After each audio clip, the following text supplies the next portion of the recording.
I will be presenting my experiment about Hollow Knight today. But first, a word from our sponsors. Raid Shadow Legends. Anyway, there was this moth called the Radiance who caused an infection among a kingdom of bugs. The Pale King took a vessel in order to seal the Radiance away. Your goal is to defeat the Hollow Knight and become the new vessel to seal away the Radiance again. So first I did any percent. In order to do that, I had to get Vengeful Spirit, then I had to fight Hornet in Green Path, then I needed to get the Mantis Claw in Fungal Wastes, so that then I could get the Dream Nail, so that then I could defeat the three Dreamers, Mon the Teacher, Lorien the Watcher, and Hera the Beast, so that finally I could go up and fight the Hollow Knight. The reason that this took so long, however, is because I am not perfect at the game, so I died a few times to the Watcher Knights before I managed to defeat Lorien the Watcher and the Hollow Knight. Those are the two hardest fights that ever happen in an any percent run. That's because I have little to no gear, so I'm not used to running around like that, so I can't really fight like that. So that's how I managed to defeat the Hollow Knight in any percent. Next, I load Godseeker mode.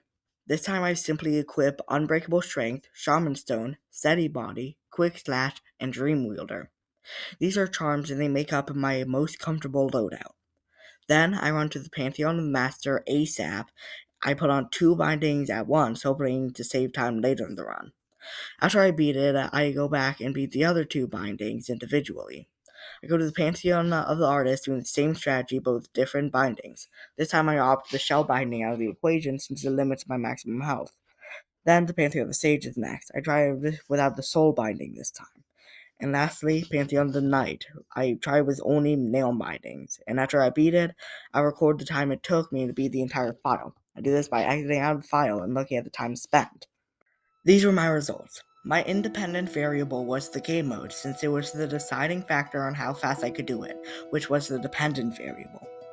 My control variables were the FPS, hertz, hardware, computer, keyboard, mouse, etc., and the player. Your Godseeker mode ended up being faster by about 5 minutes on average. It was very close, but I think I could have made this experiment a lot more fair if I had the time to simply do everything in one run. I've also completed more classic runs in the past, so that could have been improved as well.